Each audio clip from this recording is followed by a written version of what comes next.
राधे राधे दोस्तों, कैसे हैं आप सब। दोस्तों, हमारे YouTube चैनल पर आपका स्वागत है। हमारे इस चैनल को सब्सक्राइब कीजिएगा और हमारे वीडियो को लाइक, शेयर और कमेंट ज़रूर कीजिएगा। दोस्तों, शारदीय नवरात्रि माँ दुर्गा की उपासना का पर्व है। हर साल ये पावन पर्व श्राद्ध खत्म होते ही शुरू हो जाता है, लेकिन दोस्तों इस बार ऐसा संभव नहीं हो पाएगा, क्योंकि दोस्तों इस बार श्राद्ध खत्म होते ही है जो अधिक मास लग चुका है। दोस्तों इस बार का अधिक मास भी 18 सितंबर से शुरू हो चुका है, जो कि 16 अक्टूबर तक को खत्म होगा। तो ऐसे में दोस्तों जिस कारण नवरात्रि पर्व भी है जो लगभग 25 दिन के बाद मनाया जाएगा।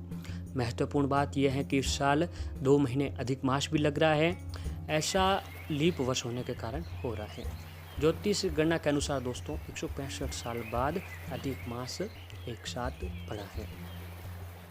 इस साल नवरात्रि पर्व दोस्तों 17 अक्टूबर से प्रारंभ हो जाएंगे, जो कि 25 अक्टूबर तक का चलेगा, और रामनवमी 24 अक्टूबर को मनाई जाएगी। हिंदू पंचांग के अनुसार आश्विन मास के शुक्ल पक्ष की प्रतिपदा से नवरात्र पर्व शुरू हो जाता है, जो नवमी तिथि तक चलेगा। दोस्तों शारदीय नवरात्रि जो घट स्थापना मुहूर्त कुछ इस प्रकार है। हिंदू पंचांग के अनुसार इस दिन आश्विन मास की शुक्ल पक्ष की प्रतिपदा तिथि के दिन घट स्थापना मुहूर्त का समय प्रातःकाल 6:27 से शुरू होगा, जो कि 10:13 तक का रहेगा। वहीं घट स्थापना के लिए अभिजीत मुहूर्त प्रातःकाल 11:44 से लेकर 12:30 बजे तक का रहेगा। दोस्तों नवरात्रि में होती है माँ दुर्गा के 9 रूपों की पूजा। नवरात्रि के पहले 9 दिनों में माँ दुर्गा के 9 रूपों की आराधना होती है। सबसे पहले दिन होती है माँ शैलीपुत्री, दूसरे दिन माँ ब्रह्मचारिणी, तीसरे दिन माँ चंद्रघंटा, चौथे दिन माँ कुष्मांडा, और 5वें दिन माँ स्कंद माता, छठे दिन माँ कात्यायनी, और 7वें दिन माँ कालरात्रि की पूजा होती है, और 8वें दिन माँ गौरी की, और 9वें दिन अंतिम दिन दोस्तों सिद्धात्री की पूजा की जाती है। और नवरात्रि के दिन दोस्तों अगर नवरात्रि से पहले पहले हमारे घर में अगर हम इन चीज़ों को ले आते हैं दोस्तों, फिर हमारे घर में किसी परेशानियों जो है किसी भी प्रकार की परेशानियां हमारे घर में नहीं आ सकती हैं। तो दोस्तों आइए जानते हैं हमें कौन सी चीज़ें हैं वो जो लानी चाहिए हमारे घर पर। दोस्तों पूरे साल में कुल मिलाकर 4 बार नवरात्रि का पर्व आता है। चैत्र नवरात्रि, शारदीय नवरात्रि और 2 गुप्त नवरात्रि। व्रत रखने का अधिक महत्व चैत्र और शारदीय नवरात्रि का होता है। चैत्र और शारदीय नवरात्रि में व्रत करने से माँ का आशीर्वाद मिलता है और सभी मनोकामना जो हैं वो पूरी भी होने लग जाती है। दोस्तों धर्म ग्रंथ व पुराणों के अनुसार शारदीय नवरात्रि माता दुर्गा की आराधना का श्रेष्ठ समय होता है। नवरात्र के इन पावन दिनों में हर दिन माँ के अलग रूपों की पूजा होती है, जो अपने भक्तों को खुशी, शक्ति और ज्ञान प्रदान करती हैं। नवरात्रि का हर दिन देवी के विशिष्ट रूपों को समर्पित होता है और हर देवी स्वरूप की कृपा से अलग अलग तरह के मनोरथ भी पूर्ण होते हैं। नवरात्रि का पर्व शक्ति की उपासना का पर्व होता है। तो दोस्तों इन दिनों में हमें जितना हो सके माँ दुर्गा की रूपों की पूजा अवश्य करनी चाहिए, और इन दिनों में नवरात्रि के दिनों में आपको 9 दिनों तक माता दुर्गा की जो पूजा होती है आपको विशेष रूप से करनी चाहिए। आइए जानते हैं दोस्तों कि हमें नवरात्रि के दिनों में कौन सी चीज़ें ले आनी चाहिए। दोस्तों इस दुनिया में शायद ही कोई ऐसा व्यक्ति होगा जो ज़्यादा धन कमाने की इच्छा न रखता हो।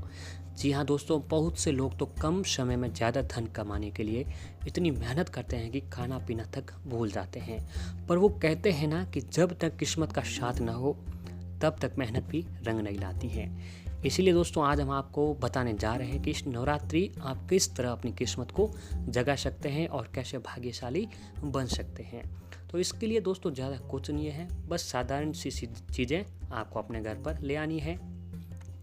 तो इसमें दोस्तों सबसे पहले तो इस नवरात्रि किसी ऐसे केले के पौधे को अपने घर ले आएँ जिस पर फल नहीं होते हो, और फिर नवरात्रि के 9 दिनों तक उसकी जड़ को जल चढ़ाएँ। इसके बाद दोस्तों गुरुवार को उसकी पूजा करें और थोड़ा सा कच्चा दूध भी चढ़ा दें।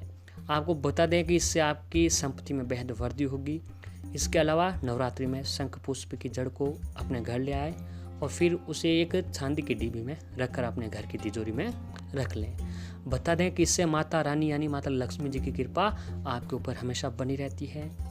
और ऐसे ही दोस्तों इसके साथ ही अगर आप चाहते हैं कि चाहे तो आसानी से मिलने वाला आप बरगद का पेड़ भी, एक ताज़ा पत्ता भी अपने घर ले आए और उस पर हल्दी से स्वास्तिक बनाकर शुभ मुहूर्त पर अपने घर में स्थापित कर ले। जी हाँ दोस्तों, यह आपके धन को बढ़ाने में बेहद सहायक सिद्ध होगा। आपको बता दें कि शुभ मुहूर्त में बेहड़ा की जड़ अपने घर ले आएँ और जहाँ भी आप पैसे रखते हैं वहाँ उसे स्थापित कर दें। इससे आपको कभी भी धन की हानि नहीं होगी। इसके साथ ही शिवलिंग पर चढ़ाई जाने वाली धतूरे की जड़ को अपने घर में स्थापित करके महाकाल का पूजन करें, फिर क्रीम बीज का जाप करें। बता दें, इससे भी आपको धन में खूब वृद्धि होने लग जाएगी। ऐसे दोस्तों, वहीं वास्तुशास्त्र के अनुसार सफ़ेद पलाश का उपयोग यंत्र बनाने में किया जाता है। यही वजह है कि सफ़ेद पलाश को नवरात्रि में पूजन के बाद घर में स्थापित करने से धन की हानि नहीं होती है। इसके अलावा दोस्तों, हर श्रृंगार के बाद को एक लाल कपड़े में बांधें और अपनी तिजोरी में रख लें। जी हाँ, इससे आपकी तिजोरी पर माँ लक्ष्मी जी की कृपा हमेशा बनी रहेगी।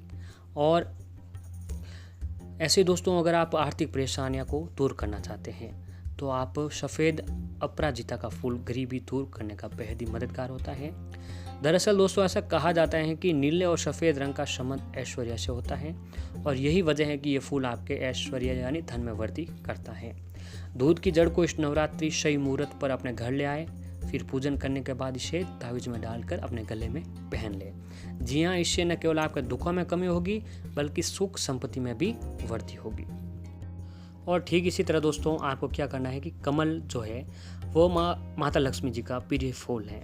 तो नवरात्रि में कमल का फूल या उससे संबंधित चित्र जो है दोस्तों, आपको अपने घर पर ऐसा एक चित्र लाना है कि जहाँ पर माता लक्ष्मी जी जो है कमल पर विराजमान हो। तो ऐसे चित्र को अगर आप अपने घर पर लाते हैं तो देवी लक्ष्मी जी की कृपा आपके ऊपर बनी रहती है। और ऐसे ही दोस्तों, नवरात्रि के दौरान आपको घर में सोने या चांदी का सिक्का भी लाना शुभ माना जाता है। तो जब नवरात्रि शुरू होती है तो उससे पहले आपको एक काम करना है कि नवरात्रि के दौरान आपको अपने घर पर सोने या चांदी का सिक्का ले आए। सिक्के पर माता लक्ष्मी या फिर भगवान गणेश की चित्र बना हुआ हो तो उसे और भी शुभ माना जाता है। दोस्तों, ऐसे बाज़ार में बहुत से सिक्के उपलब्ध होते हैं चांदी वगैरह के, जहाँ पर माता लक्ष्मी और भगवान गणेश की चित्र बनी हुई हो। तो उस सिक्के को आप अपने घर पर ले आते हैं तो भी इसमें माता लक्ष्मी जी आपके घर में निवास करते हैं। घर में धन समृद्धि लाने के लिए नवरात्रि के दौरान देवी लक्ष्मी जी का चित्रपट ले आएँ जिस पर वे कमल पर विराजमान हो। इसके साथ ही उनके हाथों से जो धन वर्षा हो रही है, ऐसे चित्र भी आपको अपने घर पर जो ले आना है। दोस्तों, नवरात्रि जो है माता सरस्वती को भी प्रिय होती है। तो ऐसे में माता सरस्वती का जो प्रिय चीज़ होती है वो सबसे प्रिय होती है मोरपंख। तो नवरात्रि शुरू होने से पहले या नवरात्रि के दिन आपको अपने घर पर एक मोरपंख ले आएँ। मंदिर में रखने से इनके बहुत ही फायदे होते हैं। मोरपंख विद्यार्थियों के कमरे में रखने से उन्हें विद्या की प्राप्ति होती है। और दोस्तों, ऐसे ही 16 श्रृंगार का सामान नवरात्रि के दौरान आपको घर पर लाना चाहिए। उसे घर के मंदिर में स्थापित करने से माँ दुर्गा की कृपा आपके घर के ऊपर सदैव बनी रहती है। ऐसे दोस्तों, नवरात्र अत्यंत ही शुभ समय होता है। दोस्तों, नवरात्रि का जो समय होता है वह किस्मत चमकाने वाला समय होता है। ऐसी मान्यता है कि इस दौरान देवी माँ साधक की श्रद्धा से की गई क्षण भर मात्र पूजा से ही प्रसन्न हो जाती हैं। दोस्तों, जो भी जातक नवरात्रि के दिनों में माता दुर्गा की अगर एक पल भर भी वो पूजा कर लेता है तो उसकी पूजा से माँ प्रसन्न हो जाती है और मन चाहा वरदान देती है। दोस्तों, अगर किसी धन संबंधी परेशान हो तो आपको नवरात्रि के पहले दिन माँ लक्ष्मी जी को प्रसन्न करने के लिए जो है सबसे बड़ा उपाय है उनका प्रतीक माने जाने वाली कौड़िया की पूजा करनी चाहिए। जी हाँ दोस्तों, अगर आप अपने घर जो है नवरात्रि से पहले अगर आप अपने घर पर कौड़िया ले आते हैं तो इससे भी माता लक्ष्मी जी की कृपा आपके ऊपर बनी रहती है। ध्यान रखें कि भूरी, सफ़ेद, पीली और काली किसी भी कौड़ी को न चुन लें। अपनी आर्थिक संबंधी समस्याओं के मुताबिक कौड़ियों का प्रयोग करें।